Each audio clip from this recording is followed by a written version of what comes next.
All right, welcome everybody to another episode of Kiss My Assets, and I am Jamison Manwaring, co-founder of Neighborhood Ventures, and I have the other co-founder with me today, John Kabrowski. Hi, Jamison. Good to see you. We don't spend enough time together. We're always running around doing stuff, so it's good to do these things. It is, and it's fun to sit down, kind of talk about what the properties are doing. That's what's top of mind for our investors, and we have some exciting things happening at Country Club.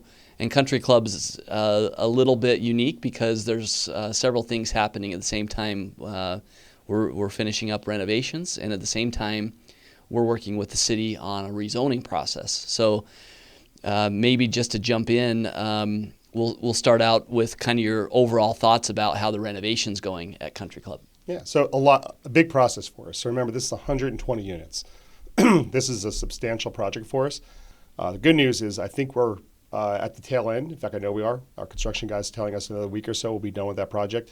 For most of the stuff, we're going to go back and do some tail end tweaking and fixing and lighting upgrades and adding some amenities to the property that we think are going to help it. But overall, the project's done spectacularly well for us.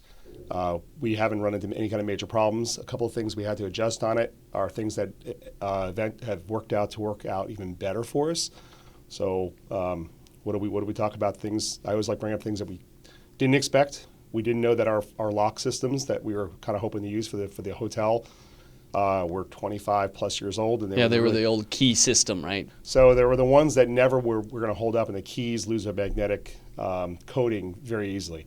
So when we had to replace the keys, we had to replace the locks, we had to replace the doors. But I'm glad we did that. The other thing we didn't expect was, it's a thing that was an ancillary benefit to the property, was the Wi-Fi system. We were giving out free Wi-Fi to the property because it was included in the hotel. Turns out the system that's in there, the hardware plus the backbone software stuff, is also 25 years old. And the excuse the old owner was giving to people was, you're not doing it right.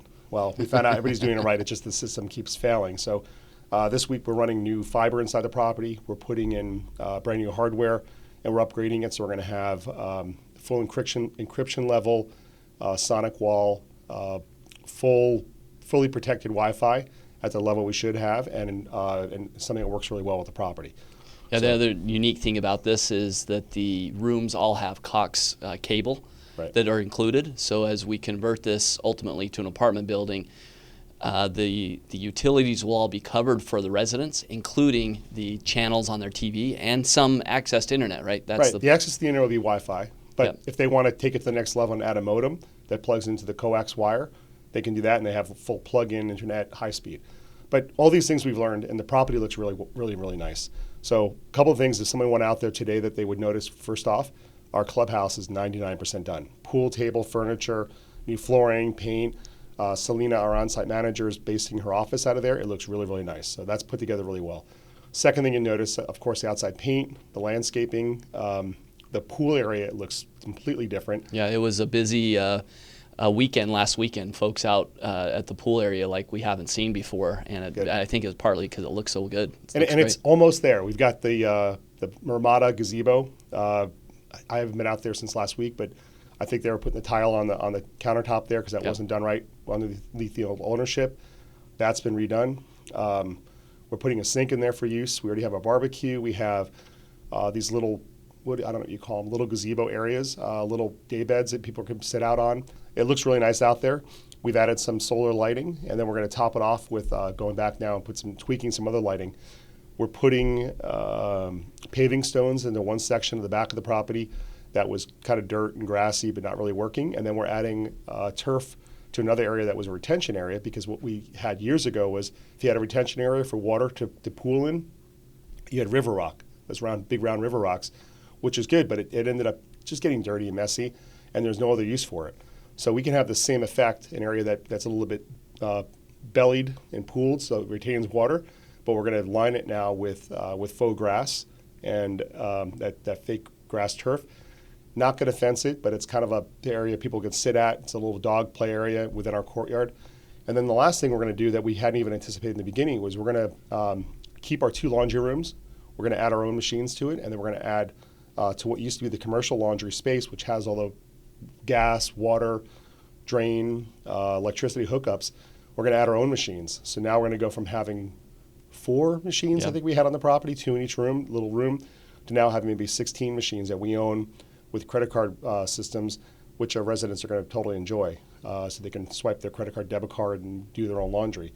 And we'll own those machines as part of the property, which becomes a revenue source, therefore a value enhancer. We add another $50,000 to $75,000 a year of laundry income to the property, cap that out at a 4.5 to 5 cap rate.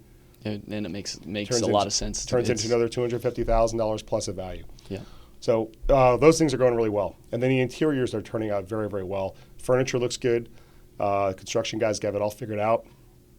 I don't think we've had any other big issue. We did replace a water line in the whole south building. Remarkably cheap for what they did. Replaced the whole 2.5-inch water line for $1,200 because we were having pinhole leaks pop up in an old piece of copper. Yeah, seems very low budget on that, or very low cost, which is great. Well, one leak would cost us a whole lot if we had Right. damage, so that's taken care of. And then beyond that, everything's really fallen in line. So Country Club's looking good. Yeah, I think our only nemesis has been appliances and some materials.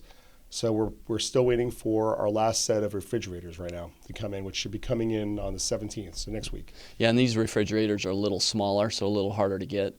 But appliances in general have been tough to acquire through the pandemic and post-pandemic with all the supply chain issues. So we have, at this point, we're about 2/3 completely done, renovated, and being passed off and managed by our short-term rental partners. And the last 1/3, as you said, we're a week or 2 away on those, including some of those appliances that are coming in.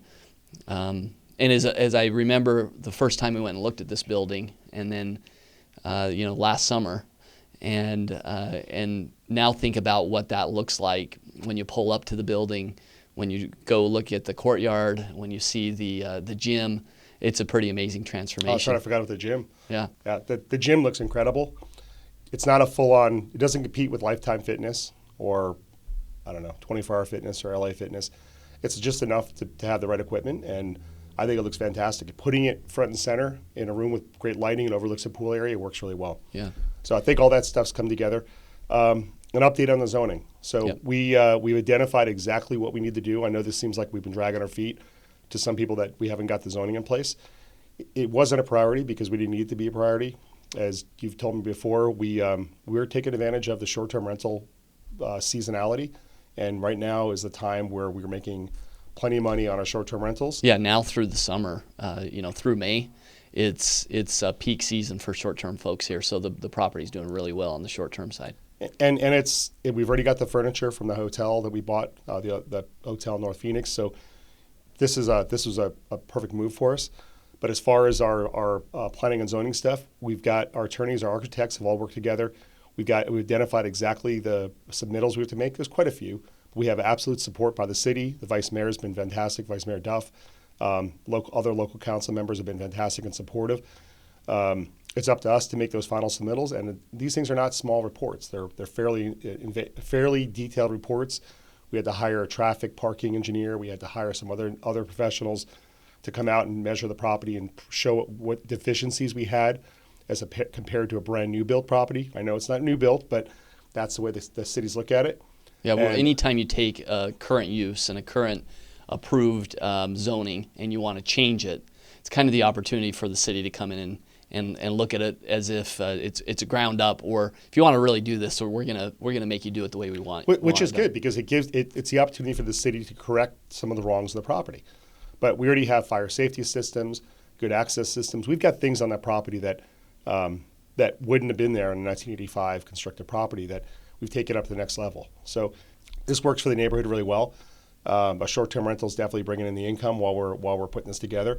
And the plan we have is final submittal in the next few weeks of all these different reports or submittals to the city. And we expect it to be a fairly fast process. There is a process. Some of these things have to be put in front of the city council for 1 or 2 or 3 different meetings in a row for comment, but we've got very strong neighborhood support. The process of getting the rezoning done, it kind of early on started with some of the local support. We've talked a bit about that, but when we immediately took over the property, we saw a big decrease in the crime in the neighborhood. 90%, we're told. Yeah, right off the bat. That was at a local community meeting. I think you said Yeah. was 90%. One of the neighbors said the crime was down 90%, or the police. So did the police in the area. Yeah, Yeah. they said they saw a significant drop off. So this was a property that was getting a lot of police calls. There were a lot of problems because of the way the property was being ran, and so the neighborhood was very excited to see the change, and I know I saw one petition that was created by somebody in the neighborhood. Yeah, Russell, he's a really great guy. To support the zoning change, and it had a couple hundred signatures on it, all from people in that area. Yeah, we kind of did it backwards. Most times what you do is you start your submittal with the city, find out what deficiencies you have, what things that planning and zoning department wants you to correct, and then you go through the process of engaging the neighborhood once you know what the neighborhood's concerns are.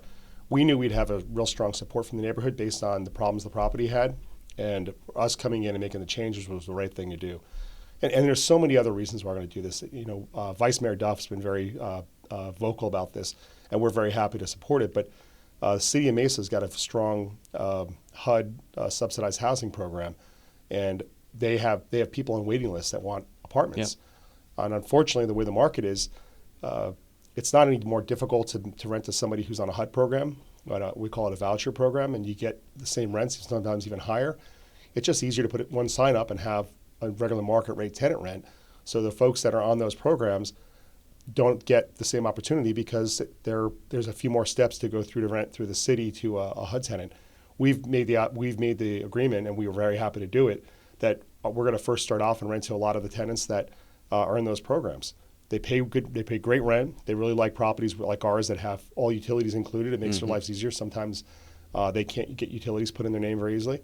And more importantly, we're in the right location for a project like that. So I know it's scary to think that we're going to go from an Airbnb short-term rental property and then flip the switch and then figure out how we're going to rent 120 units. We're going to rent 120 units in 30 days. It's going to move pretty quickly. Yeah, with the shortage of housing across the board, I think this is really a sweet spot for the amount of rent that someone will have to pay. I mean, it's not going to be, bare bones cheap housing, but it will be affordable. It'll hit that. Definitely fits the affordability index. And they're in a brand new unit that's been newly renovated, has new flooring. It's going to be a great place for folks to live, but affordable. And having the utilities included, I think, is a great idea. And I also see it. I had a conversation with a friend over the weekend, he's a professor, teaches construction management, and he said he asked the question: Is are Airbnbs driving the increases in housing across the board because more people are renting out Airbnbs? And I think if you actually walk through some of what's happening, more people may be renting Airbnbs, but then now you have this hotel, as it was being ran before, 120 units, and now we can go back on the cycle and turn this into housing, right? So if Airbnbs are taking some of the housing, right, now we have an opportunity to take a hotel that isn't doing real well and turn it back into housing. And what I think the city council will definitely get behind and RDR is opportunities like this to add more housing back on the market, keeps leveling the playing field and leveling out where the demand is across housing versus short-term rentals. And the property is running great as a short-term rental, but ultimately we do want it to go to that long-term rental. That's where we get our best value and becomes a much more stable property for us. Yeah. So next few steps, and as far as the renovation, that will be completed in the next several weeks. We plan to do an open house there. That's right, you talked about that. Yeah, late March, early April. And so we'd love to have all our investors come to that, see inside the units, see the courtyard, see the progress. A lot of them have been able to drive by it and see what it looks like from the outside, from the front.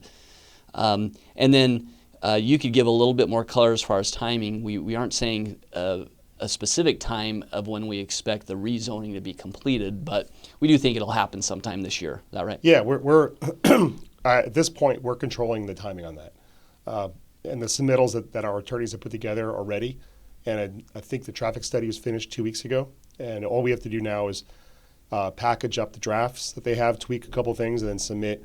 And I think there's 4 or 5 different submittals. So this isn't just a zoning rezoning. There's these additional ancillary reports that are required based on things like density that we're not hitting, parking we're not hitting,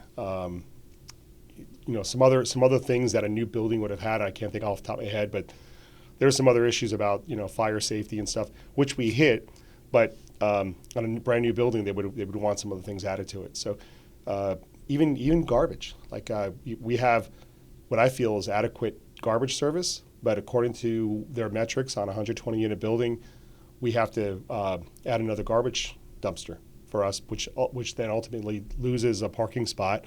So we have to submit this whole report on how we are working around that stuff. Right. But yeah, I mean, look, here's a cool thing about it. It's a property that was built as a suite hotel with all suites.